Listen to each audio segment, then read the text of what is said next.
No one watched the edge of the galaxy anymore. That was where humanity had been pushed, far from the shining core worlds, far from the trade routes, far from history. The great alien empires believed the war was over. Humanity was broken, finished, forgotten. The war had lasted only 12 years. That was all it took. Human ships burned across star systems. Human cities fell. Their fleets were crushed by weapons older and stronger than anything Earth had ever built. When the final battle ended, the alien alliance did not bother to occupy Earth. There was no need. Instead, they offered peace. They called it the Scrap Treaty. Under its rules, humanity was allowed to live, but only barely. All advanced human warships were seized. All high-level technology was taken for galactic safety. Human fleets were dismantled piece by piece. What remained was thrown back to them. Scrap metal, broken hulls drifting in space, cracked armor plates, burned-out engines, weapon parts melted beyond repair. The leftovers of alien ships, too damaged to salvage. Trash from a galactic war. This is mercy, the alien diplomats said. This is kindness, they claimed. The galaxy agreed. Humanity was relocated to a thin band of space filled with asteroid fields and dead stars. No valuable planets. No strategic positions. The kind of place no empire wanted. Observers were assigned to watch them. Not soldiers, just clerks and scanners. Humanity was no longer a threat. At first, the reports were dull. Humans collected scrap. Humans dismantled wrecks. Humans rebuilt small civilian stations. Nothing dangerous. Years passed. Then small things began to change. Energy readings appeared where no reactors should exist. Asteroids that were once hollowed out suddenly showed internal heat. Human cargo routes grew busier, yet no trade ships ever left their space. Alien observers asked questions. Human officials gave polite, empty answers. We are recycling, they said. We are surviving. The galaxy lost interest again. That was the mistake. Deep inside a shattered asteroid, hidden beneath layers of old battle debris, human engineers worked in silence. The place was dark, loud, and dangerous. Sparks lit the air like falling stars. Gravity shifted without warning. Old alien metal screamed when cut and reshaped. Nothing matched. Nothing fit. Human hands forced it together anyway. They welded curved alien armor to straight human frames. They stacked layers of scrap instead of smoothing them. They ignored symmetry. They ignored elegance. They ignored fear. This was not how alien ships were built. This was how humans survived. No one outside saw the full shape of it. No blueprint existed. No single person understood the entire design. Each crew worked on their section only, trusting the others to make it work. Above them, alien sensors occasionally flickered, then went dark. The readings were dismissed as errors caused by debris fields. Inside the asteroid, a massive shadow slowly took form. Human leaders argued in quiet rooms. If they discover this, they will destroy us, some said. If we do nothing, we will fade away, others answered. In the end, the decision was made without a vote. Continue. One night, an alien monitoring station detected a pulse. Not an explosion. Not a weapon test. A heartbeat. The station's screens filled with warnings before freezing completely. Power systems shut down. Emergency backups failed. The last recorded image showed something impossible. A gravitational distortion centered inside human-controlled space. The report was sent automatically to the nearest alien command fleet. By the time it arrived, the signal was gone. Silence returned to the edge of the galaxy. But deep inside the asteroid, human engineers stepped back from their work. Lights came on for the first time. The shape was finally visible. Huge, rough, layered, and wrong by every known standard. A human officer looked at the assembled mass of scrap and steel. It's alive, someone whispered. No one laughed. Far away, an alien patrol fleet was ordered to investigate. Just a routine check. Just scrap, after all. As the fleet jumped into hyperspace, no one noticed that the stars near human territory had begun to bend, slowly, quietly, around something very large. Something the galaxy was never meant to see. The alien patrol fleet arrived without caution.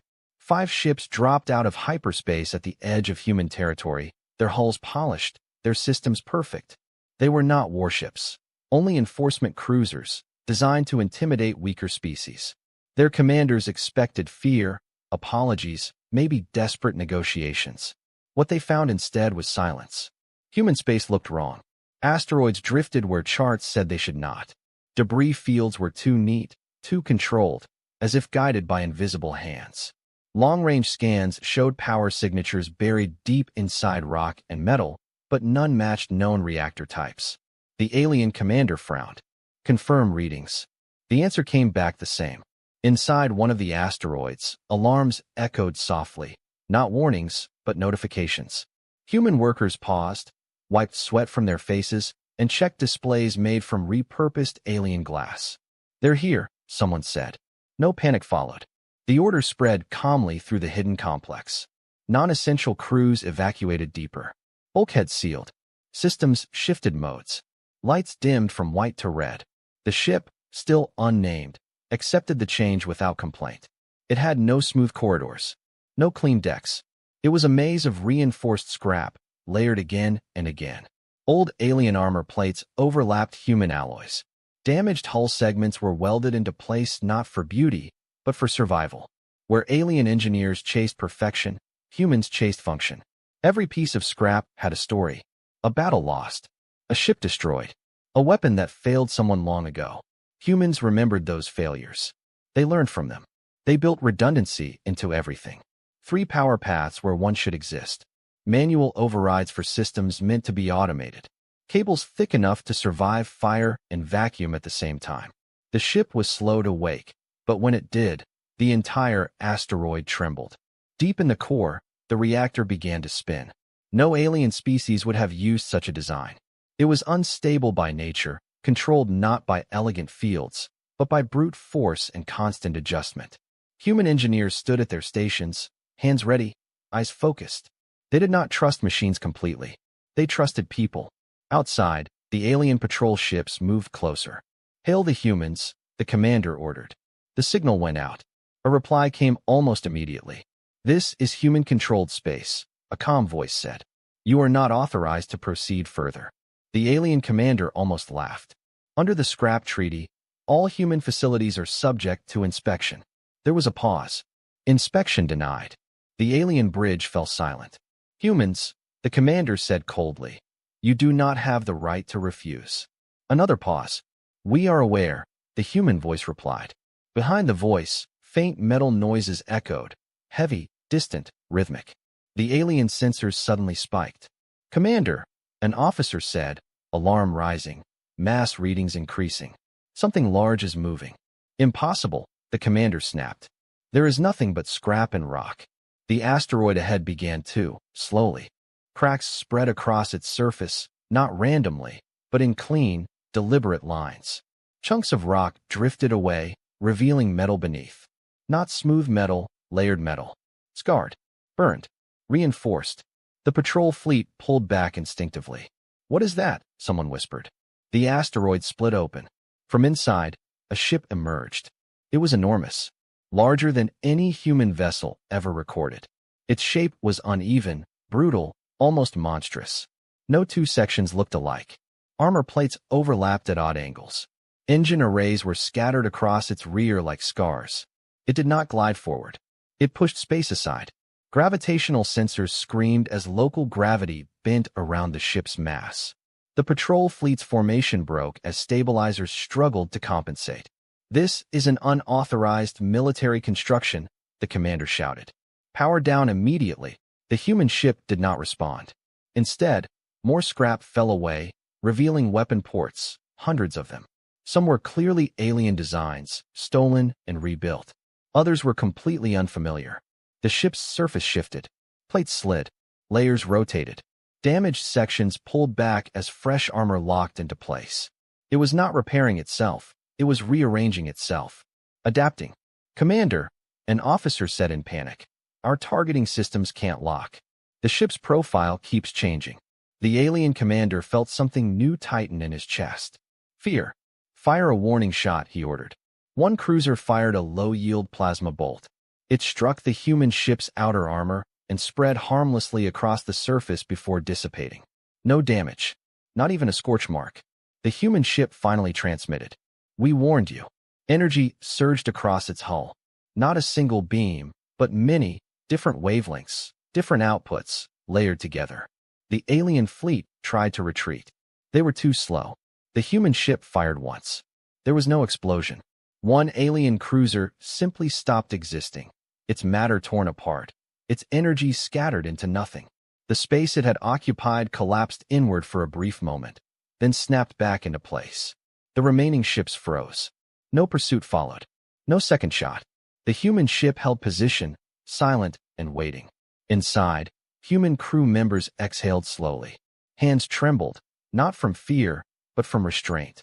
They had built this thing to protect, not to hunt. A human commander stood on the bridge, surrounded by mismatched consoles and flickering lights. He looked at the tactical display showing the stunned alien ships. "Open channel," he said. The link connected instantly. "You gave us your garbage," the commander said evenly. "You believed we would rot quietly among it." He leaned forward. "We built something better." The alien commander could not speak. The human ship began to move, not toward the patrol fleet, but away, placing itself between them and the deeper human systems. A shield. A wall made of scrap and will. As the alien fleet limped back toward hyperspace, emergency signals flooded galactic channels. Words like unknown weapon, massive human vessel, and treaty violations spread rapidly. At the center of it all, the human ship powered down most of its systems and returned to silent readiness. Inside the asteroid field, more hidden lights flickered on. Other projects continued. Because this ship was never meant to stand alone, the galaxy reacted the way it always did, with arrogance. When the alien patrol fleet returned, damaged, shaken, and missing one ship, their report spread fast. Too fast. Command councils across multiple empires gathered to review the data. They watched the recordings. They saw the human ship emerge from an asteroid like a nightmare built from trash. They saw gravity bend. They saw a cruiser erased in a single moment. And then, they laughed. "It is an illusion," one admiral said. "A primitive trick," said another. "Humans do not possess such power," they agreed. The conclusion was simple and comforting. The patrol commander had panicked. Sensor errors. Exotic debris reactions. Fear. The galaxy had defeated humanity once. Easily. Nothing made from scrap could change that. Still, protocol demanded a response. So they sent a real fleet. Not a patrol. Not inspectors. A demonstration. The Laughing Fleet, as its crews proudly called it, consisted of 30 warships from 3 allied empires. Sleek hulls. Perfect formations. Weapons capable of cracking moons. They entered human space openly, broadcasting on all frequencies. "This is a lawful enforcement action," the fleet commander announced. "Human forces are ordered to stand down and submit to inspection." The message echoed through the asteroid fields. It was answered by silence. The fleet advanced, weapons armed but not firing.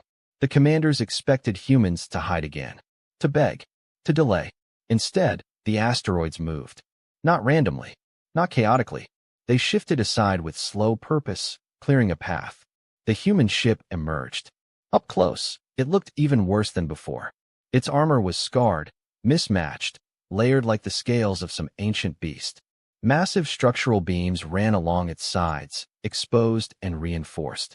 Weapon ports dotted its surface, some open, some sealed, some unfamiliar even to the most experienced alien engineers. The Laughing Fleet held formation. Some crews actually did laugh. "That thing can barely fly," one captain said. "Look at the asymmetry," another mocked. "It's a floating junk pile." The human ship did not respond. It drifted forward, slow and heavy, as if unconcerned with the 30 warships aimed directly at it. Final warning. The alien commander transmitted. "Power down or be destroyed." The human reply came calmly. "No." That single word spread across the fleet. The alien commander's smile faded. "All ships," he ordered, "lock weapons. Prepare to fire." Targeting systems engaged, and immediately began to fail. "Commander," an officer said, confused, "we can't get a stable lock." "Try again." "We are trying." The target mass keeps changing. The human ship's surface shifted subtly. Plates slid. Internal structures moved. It was not evasion. It was reconfiguration. Every second, its profile altered just enough to confuse predictive targeting. "Fire anyway," the commander snapped. The fleet unleashed its first volley. Beams of plasma, energy lances, and kinetic slugs struck the human ship from every angle. The barrage would have annihilated a planet-sized city. The human ship endured. Armor layers vaporized, and then revealed more beneath. Shockwaves rolled across its surface, absorbed by internal dampeners made from salvaged alien tech and reinforced human steel. Entire sections collapsed inward, only to be replaced by rotating reserve plates. The ship did not dodge. It accepted the damage. Inside, human crew members moved quickly but calmly. Damage reports scrolled across cracked screens. Fires burned in sealed compartments, starved of oxygen. Redundant systems activated automatically. No screams. No chaos. This was expected. This is impossible, an alien weapons officer whispered. Increase power, the commander ordered. All ships, focus fire on the core. The second volley was stronger. Something changed. The human ship's engines flared, not for speed, but for balance. Gravity wells around it deepened, pulling incoming fire slightly off course. Some beams bent, others diffused. Then the human ship fired back. Not all at once. One weapon. A narrow beam of compressed force struck an alien destroyer on its side. The ship's shields collapsed instantly. The hull buckled inward, not exploded, but crushed. The destroyer folded in on itself like thin metal. It vanished into a dense sphere before collapsing into debris. Silence swept the fleet. The human ship did not advance. It held a position. Another alien cruiser fired wildly. The shot missed. The human ship responded with a different weapon, short-range, widespread. The cruiser's systems shut down instantly. Power gone. Weapons dead. The ship drifted helplessly. "Commander," voices shouted. "We are losing ships." "Maintain formation," he yelled, panic bleeding through his control. "They are bluffing. It's just one ship." But it was not just one ship.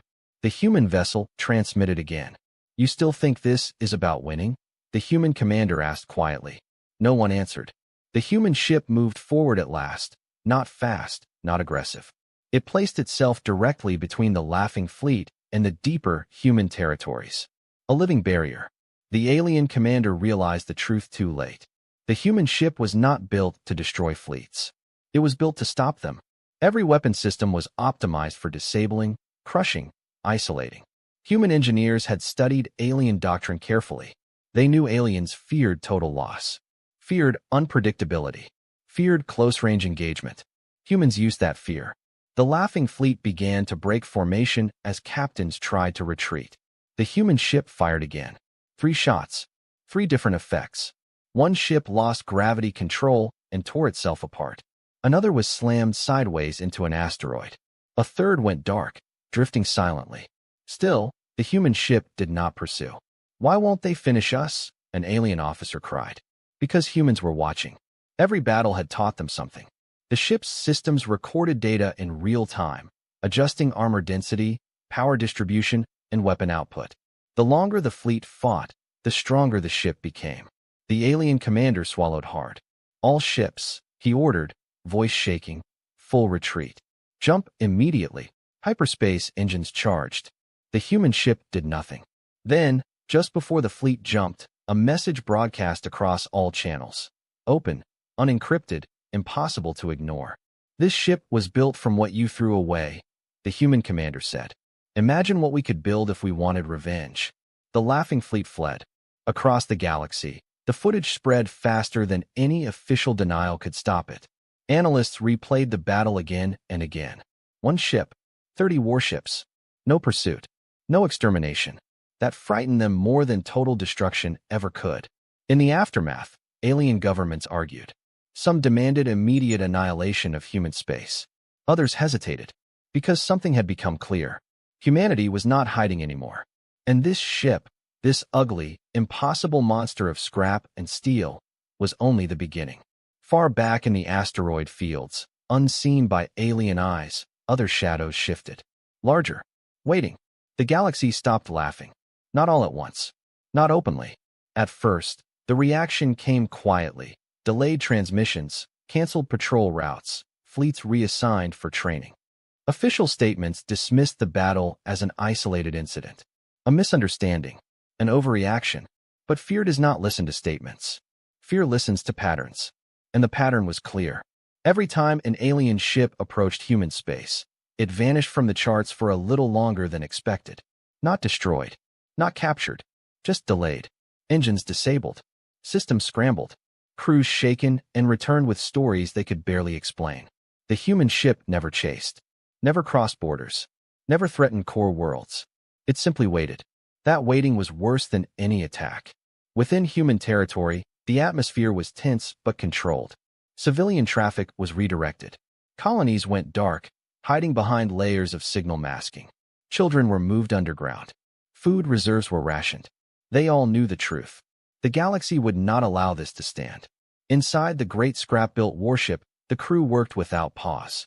Damage from the Laughing Fleet engagement was still being repaired, not with replacement parts, but with improvement. Every scar became stronger than before. Human engineers argued loudly and often. Reinforce that section. No, leave it flexible. It absorbs impact better. Power routing is inefficient. It kept us alive. There was no perfect solution, only survival. The ship's internal systems processed combat data endlessly. Alien weapons, frequencies, formations, reaction times. The ship did not think like a human, but it learned the way humans did. Through experience, through pain. Deep in the core, the reactor hummed louder than before. Engineers watched it closely. It was powerful, unstable, and dangerous, but it responded to human control in a way no alien reactor ever could. It trusted them. Outside human space, panic spread in layers. Military councils demanded action. Politicians demanded reassurance. Merchants demanded safer routes. Religious factions whispered that humans had built something forbidden. The word terror appeared in classified briefings. One empire broke ranks first. They sent a full battle group, not to inspect, but to destroy. This fleet did not announce itself. It jumped directly into the outer asteroid fields, weapons hot, formations tight. Their strategy was simple. Overwhelm the human ship with numbers and firepower before it could react. They fired immediately. The first salvo shattered asteroids into glowing dust. Explosions rippled across the debris field, lighting space like a storm of dying stars. The human ship was hit hard. Armor layers peeled away. Shockwaves rolled through internal corridors. Several sections lost pressure instantly. Warning alarms screamed. Inside, human crew members were thrown from their feet. Blood floated in zero gravity. One engineer was pinned under a collapsing beam and waved others away, shouting for them to seal the bulkhead. No one hesitated. The ship did not retreat. It moved forward, slowly, deliberately. Alien commanders were confused. Why isn't it running? Why isn't it firing back?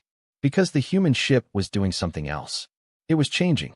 As enemy fire struck, the ship's outer layers shifted. Damaged armor was ejected, not randomly, but precisely, redirected into the debris field. Old scrap plates, no longer useful, became drifting obstacles. Alien ships collided with them at high speed. Human weapons activated, but not the main ones. Defensive systems came online instead. Gravitational anchors locked onto nearby asteroids, pulling them into new positions. The battlefield itself began to twist. The alien fleet's formation broke. Regroup, their commander shouted. Too late. The human ship surged forward, not with speed, but with mass. It rammed an alien cruiser head-on. The impact should have destroyed both ships. Instead, the human ship's layered structure absorbed the force. Internal sections collapsed inward by design, dispersing energy. The alien cruiser split in half. The human ship kept moving. Weapons fired now, but selectively. Engines disabled. Sensors blinded. Communication arrays crushed. The alien fleet realized the horror of it. The human ship was not fighting to win. It was fighting to last. Every second it remained active, more data was gathered. More adaptations made. The longer the battle continued, the worse it became for the attackers. Inside the human ship, a young officer stared at the casualty list scrolling beside her console. Names kept appearing. People she knew. People she had trained with. Her hands shook. The commander noticed. "Stay with me," he said calmly. "They're dying," she whispered. "Yes," he replied. "So are we. But not for nothing." The alien fleet changed tactics. They pulled back and began long-range bombardment, hoping to wear the ship down. The human ship responded by doing something no alien expected. It stopped. Engines powered down. Weapons went silent. It drifted among the debris like a dead thing. The alien commanders hesitated. Is it destroyed? Scan it. No energy spikes. No weapons charge. Cautiously, the alien ships moved closer. Inside the human ship, lights dimmed to emergency levels. Crew members held their breath. The reactor was throttled down to near-zero output, an incredibly dangerous maneuver. One mistake, and the ship would tear itself apart. The alien fleet approached, and then the human ship came back to life. Power surged through every system at once. Gravity wells flared. Hidden weapon ports opened at point-blank range. The human ship fired. At that distance, there was no defense. 3 alien warships were torn apart instantly. Another was flung into deep space, spinning out of control. Shockwaves rippled through the fleet, disabling ships that were not even hit. The remaining alien commanders broke. Retreat orders flooded their channels. But the human ship did not chase. It held position again, battered and burning, systems screaming, crew bleeding, but standing. Inside, fires were extinguished. Wounded were treated. The dead were recorded, honored, and sealed away. The cost had been terrible, but the message was clear. The galaxy could no longer ignore humanity. Reports poured in from across known space. No one talked about the scrap treaty anymore. They spoke of the scrap terror, a warship born from humiliation and anger, defending a species that refused to disappear. Alien civilians protested future attacks. Merchants refused to supply fleets heading toward human space. Some worlds openly questioned why humanity had ever been pushed so far. And in the shadows, something else happened. Other human shipyards activated. Not hidden anymore. Not afraid. The great scrap-built warship turned slowly, positioning itself between human space and the galaxy at large. A wall. A warning. And far away, in alien command chambers filled with uneasy silence, one terrible question echoed again and again. If this is what humans built from scrap, what will they build next? The galaxy finally understood the truth. The scrap-built warship was not a threat moving outward. It was a barrier facing inward. For years, alien intelligence had focused on the ship itself, its weapons, its armor, its impossible endurance. They analyzed footage frame by frame, arguing over how something so crude could be so effective. What they missed was what lay behind it. Beyond the asteroid fields, beyond the sensor fog, beyond the deliberate silence. Humanity was not hiding one ship. They were hiding millions of lives. Behind the great warship, spread across dark systems and forgotten stars, were human colonies the galaxy never bothered to count. Old mining worlds. Terraforming attempts abandoned by alien investors. Station cities built into moons with no strategic value. Places no empire wanted. Places humans turned into homes. Children grew up there. Farmers worked soil no alien biology could survive in. Engineers built cities inside radiation belts and gravity wells others thought unlivable. And the warship stood between them and extinction. Inside the ship, the truth weighed heavily on every crew member. They all knew what they were guarding. The bridge was quieter now. Not calm, focused. Displays showed long-range fleet movements from multiple empires. This was no longer a series of probing attacks. This was preparation. They're coordinating, an officer said. Multiple fleets. Different jump points. How many? The commander asked. The answer came slowly. Enough. Silence followed. Everyone understood what that meant. No single ship, no matter how strong, could fight the galaxy forever. Deep inside the hull, the ship groaned softly as repairs continued. Entire sections had been rebuilt 3 times already. The scrap layers were thicker than ever, reinforced with materials salvaged from disabled enemy ships. The ship looked more monstrous now, more alive. Human engineers gathered in the reactor chamber, staring at the heart of the vessel. The core pulsed with contained violence, barely held in check by constant adjustment and human instinct. One engineer broke the silence. "We can do it," she said. Others turned to her. "It was never meant as a weapon," another replied. "It's a last resort." "It's always been a weapon," she answered quietly. "Just not the kind they expect." The data projections filled the air, simulations of enemy fleets converging, of shield failure, of collapse. And then another outcome. A single, terrible alternative. The commander joined them, his face hard. "If we activate it," he said, "there's no coming back. No one argued. The next alien assault began without warning. 3 fleets emerged from hyperspace at once, surrounding the human warship from multiple vectors. Hundreds of ships, dreadnoughts, carriers, siege platforms designed to crack planetary defenses. They did not broadcast demands. They opened fire. Space became fire and noise. The human ship was hit from all sides. Shields flared and collapsed, then reformed. Armor layers shredded away. Entire compartments were lost in seconds. The ship shook violently. Crew members were thrown against bulkheads. Consoles exploded. Emergency lights failed and reignited. "Hold the line," the commander shouted. Weapons fired back, but even with all its power, the human ship could not disable everything at once.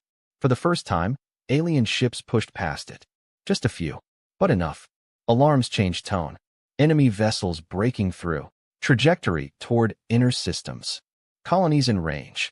The bridge fell into a heavy, choking silence. The commander stared at the tactical display. This was it. He opened a secure channel.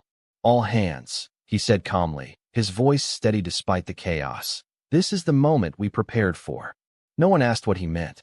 They already knew. Across the ship, crews stopped what they were doing and listened. Engineers, medics, gunners, people who had lived inside this metal beast for years. "You were not told everything," the commander continued. "This ship has one final system. It was built in secret, even from ourselves." He paused. "It will stop them, all of them." A murmur spread through the decks. "But it will cost us this ship." No one spoke. "And it will cost us our escape." Still, no one objected. The commander swallowed. "I will not order you to stay." He waited. No one moved. A young technician finally broke the silence. "My sister lives on Colony 7, she said quietly. "If they get through, she won't have time to run." Others spoke up. "My parents. My children. My people." The choice was already made. The commander nodded once. "Begin activation." Deep in the ship, systems long dormant came online. Not weapons, anchors. Massive field generators buried beneath layers of scrap and armor. The ship stopped firing.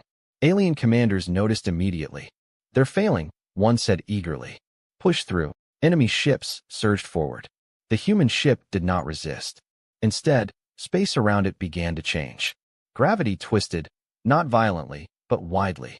Hyperspace lanes destabilized. Jump calculations failed across entire sectors.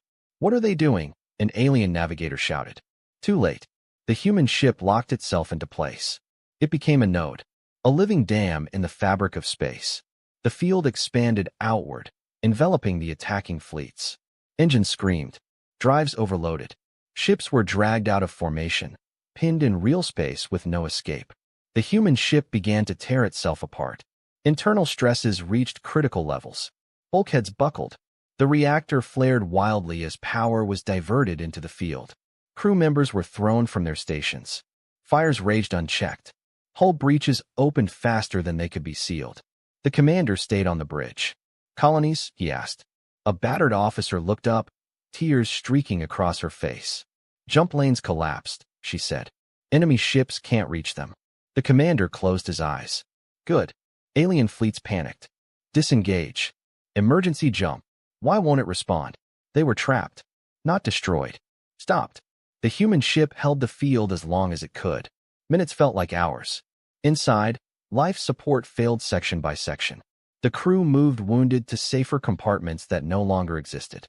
Some stayed behind to hold manual controls, knowing they would not survive. One engineer, burned and barely standing, laughed weakly. "All this," she said, "from scrap." The commander gave the final order. "Maximum output." The reactor screamed. The field surged. Then, silence. From the outside, there was no explosion. No blinding light. No shockwave. The human ship simply collapsed inward, its mass folding into itself as the field consumed everything it had left. The node vanished. Across multiple systems, alien fleets were left stranded, their drives ruined, their coordination shattered. The war was over. Behind the former battle line, human colonies remained untouched, alive, unbroken. Years later, alien historians would argue over what to call it. A weapon, a sacrifice, a miracle. Humans called it something simpler. A promise kept. The galaxy waited for the explosion. It never came. Where the human warship had once stood, there was only emptiness, twisted space slowly relaxing back into its natural shape. No debris field, no expanding fire, just a wound in reality that closed itself with quiet finality. Alien sensors struggled to understand what they were seeing. The fleets that had been dragged into the gravitational lock were still there, but broken. Ships drifted powerless, engines burned out, hyperspace drives warped beyond repair. Communications were chaotic. Some crews screamed for help. Others sat in stunned silence, staring at the space where the human ship had been. It was gone, and with it, the attack. Across human space, alarms faded one by one. Colonies that had been preparing for evacuation stopped packing. Defense grids powered down from full alert to watchful standby. People waited. Minutes passed. Then hours. Nothing happened. At Colony 7, a young woman stood in a control tower, hands clenched around a railing. She had been listening to emergency channels when they went silent. No more alerts. No more warnings. She whispered a name into the air. There was no answer. Not yet. In alien command centers, panic turned into something worse, uncertainty. The plan had been absolute. Overwhelming force. Total compliance. Humanity would be crushed and the dangerous symbol erased. Instead, the fleets were stranded. Supply lines were broken. Entire armadas were now liabilities, not weapons. And the humans had not followed up. They should be attacking us, one alien general said quietly. Why aren't they? No one replied. Because humans were not celebrating. They were mourning. In the hidden systems behind the former battle line, human leaders gathered in silence. No speeches. No cheers. Just names scrolling slowly across screens. Crew members who would never return. The scrap-built warship had been many things. A shield. A warning. A monster born of desperation. But to the people who lived behind it, it had been hope. Children had drawn pictures of it in schools. Artists had painted it as a guardian made of stars and broken metal. Songs had been written, quiet ones, never shared outside human space. Now it is gone. A human counselor finally spoke. They bought us time, she said. Nothing more. Nothing less. And time is enough, another replied. Because while the galaxy was still reeling, humanity made a choice. Not revenge. Not conquest. They reached out. Human envoys transmitted across open channels, unencrypted, calm. We are not advancing, the message said. We are not attacking. We are requesting ceasefire talks. The response was disbelief. You destroyed our fleets, one alien authority replied. You crippled hyperspace across entire regions. We did not destroy them, the humans answered. We stopped them. You are alive. Your people are alive. There was a long pause. And what do you want? The alien voice finally asked. The answer was simple. To be left alone. Or to be remembered. Across stranded fleets, alien crews began to understand the scale of what had happened. The human ship could have annihilated them. It had the power. The data was clear. Instead, it had sacrificed itself to end the war without genocide. That idea unsettled them more than any weapon. Rescue operations began slowly. Alien governments argued over responsibility, blame, and response. Some wanted retaliation. Others pointed out the obvious truth. There was nothing left to retaliate against. No great human fleet surged forward. No second scrap monster emerged from the asteroids. No invasion followed. Human space remained quiet. Too quiet. Alien reconnaissance drones eventually crossed the old battle line. They found human systems dark but intact. Defensive grids active but restrained. Shipyards are busy, not with warships, but with infrastructure. Hospitals, stations, transport vessels. Humanity was rebuilding. That confused the galaxy. They should be afraid, one analyst said. Or angry. They are, another replied. Just not the way we expected. Years passed. The stranded fleets were either recovered at great cost or dismantled where they drifted. Hyperspace routes stabilized, though some scars in space-time never fully healed. Trade resumed cautiously, rerouted far from human territory. And slowly, something changed. Stories spread. Alien sailors told others how the human ship had held fire. How it had positioned itself to block, not strike. How it had absorbed impossible punishment without retreat. How it had died to save others, enemy and ally alike.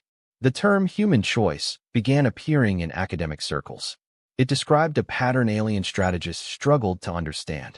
Humans, when cornered, did not always choose survival alone. They chose meaning.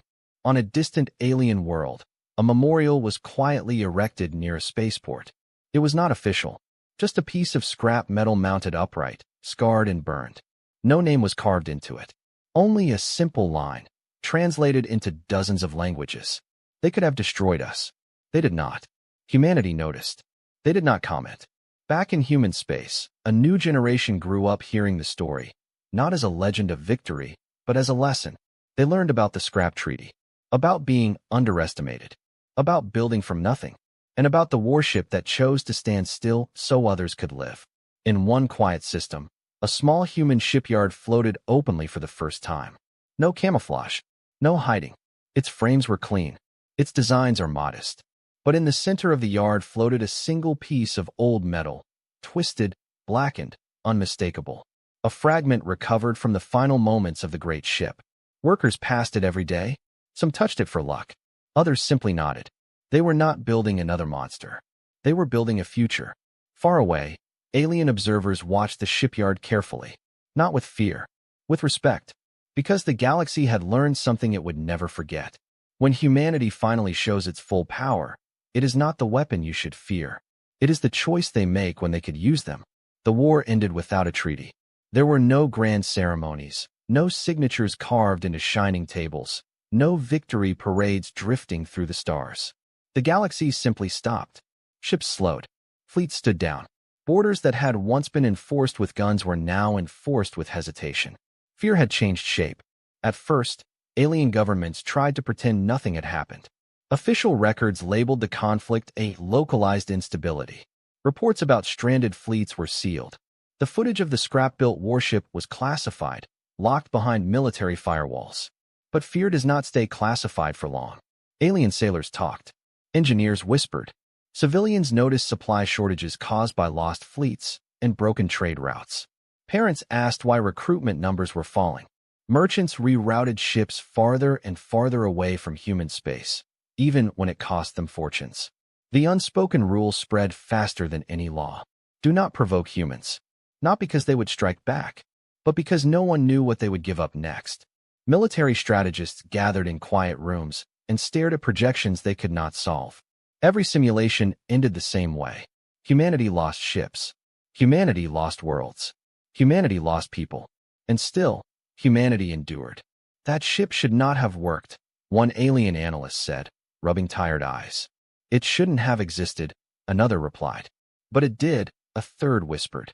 And it shows how the war ended. That was the part they could not accept. Across the galaxy, old assumptions began to rot. For centuries, alien empires believed strength meant control. Victory meant destruction. Safety meant domination.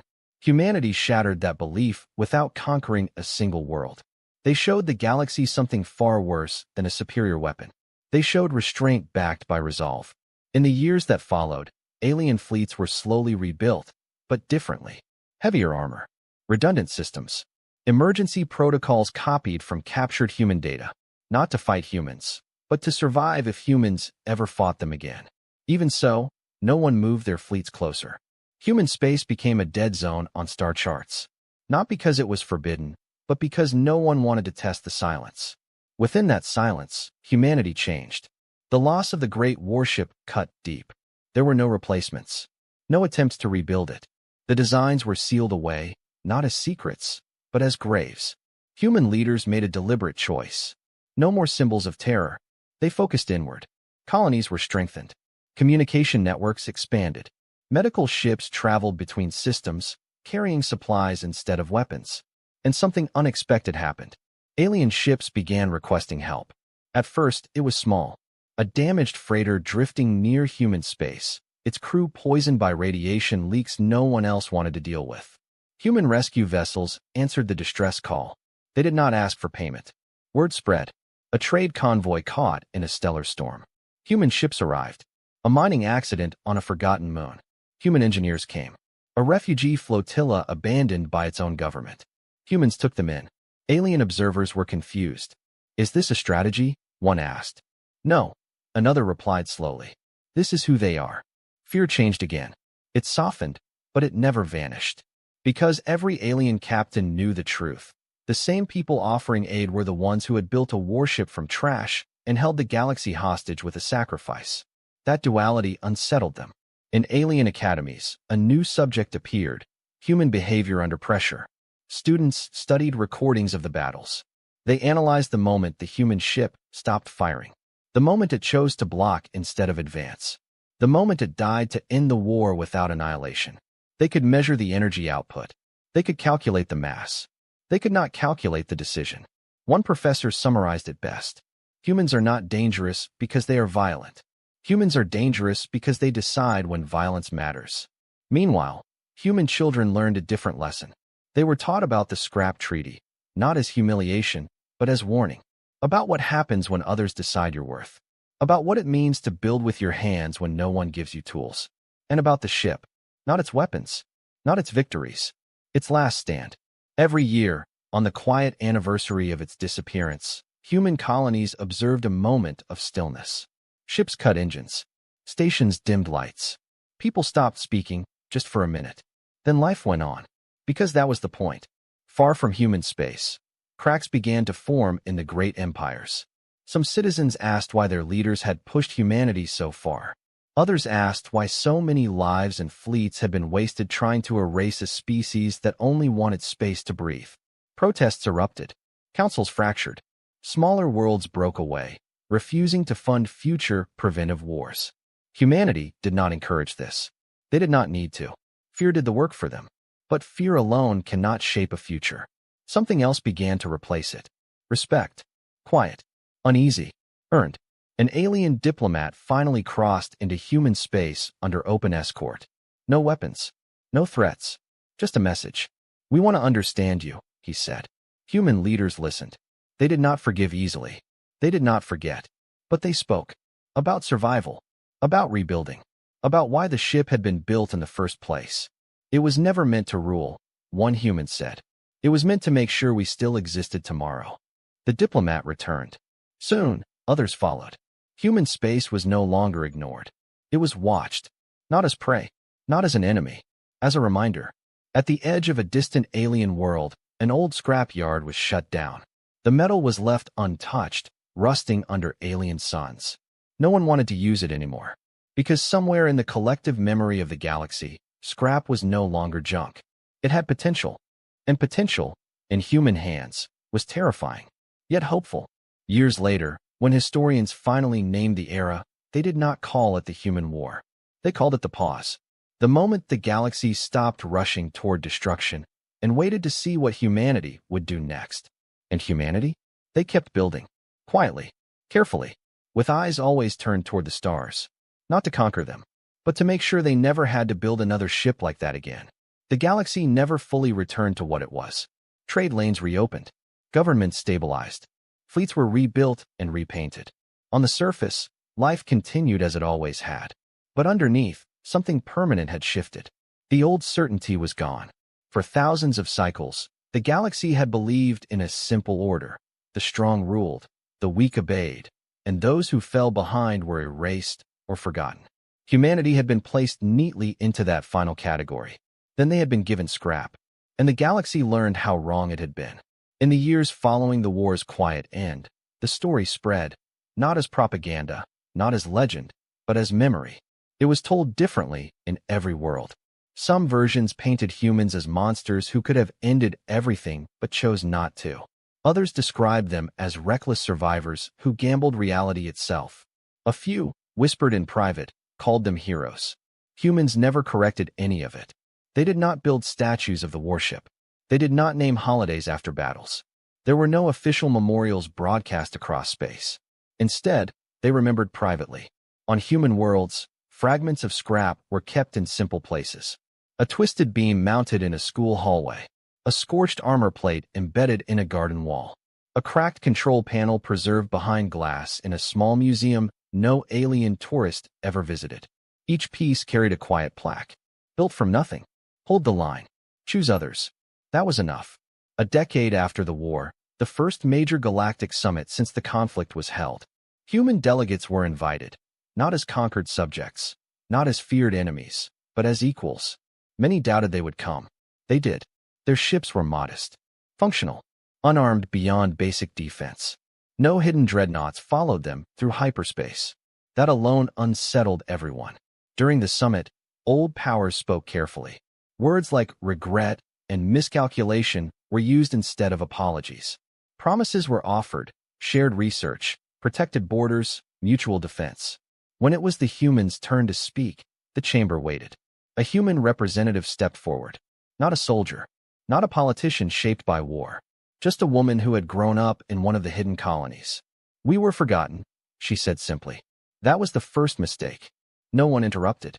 "You took our ships, our weapons, our future, and gave us scrap. You thought it was mercy." She paused. It was. Confusion rippled through the chamber. "Because scrap is honest," she continued. "It shows you what failed, what broke, what others threw away. And humans are very good at learning from failure." Screens behind her lit up, not with battle footage, but with images of human colonies. Schools, farms, shipyards filled with civilian craft, families, life. "We do not want to rule you," she said. "We do not want revenge. We want what we have always wanted." She met the eyes of the alien leaders. To be allowed to exist without being tested. Silence followed. Then, slowly, one alien delegate stood and bowed. It was awkward, unpracticed, but real. Others followed. Not all, not immediately, but enough. From that moment on, humanity was no longer spoken of as a problem to be managed. They became a reference point. When new species were discovered, councils asked, "Are we repeating the human mistake?" When military leaders proposed total annihilation strategies, advisors asked, "What if they build something from the wreckage?" Fear remained, but it matured. In a distant human world, a child walked through an open shipyard with her parents. Massive frames hovered in construction fields.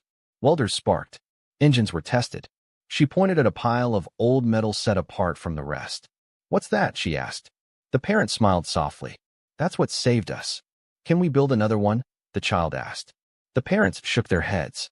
"No," they said. "We build better things now." The child thought for a moment. "Like homes." "Yes," the parent replied. "Like homes." Far away, alien observers continued to watch humanity, not with dread, but with attention. They noticed patterns. Humans shared technology carefully, but freely. They helped rebuild worlds damaged by wars they had never fought. They refused absolute power every time it was offered. And when asked why, they always gave the same answer. "Because we know what it costs." The legend of the scrap warship never faded, but it changed shape over time. What was once terror became caution. What was once caution became respect. In some corners of the galaxy, it became something close to inspiration. Young alien engineers studied human designs, not for their beauty, but for their resilience. Alien philosophers debated the concept of sacrifice without conquest. Alien children grew up hearing a strange lesson their ancestors would never have taught. Strength is not proven by what you take, but by what you refuse to take. Humanity never claimed to be better than anyone else. They only proved they were still here. And that, the galaxy realized too late, was the most dangerous thing of all. Because a species that survives erasure, that builds hope from scrap, that chooses restraint when it holds the power to end everything. That species is not easily controlled, not easily forgotten, and never again underestimated. At the edge of known space, beyond old borders and ancient fears,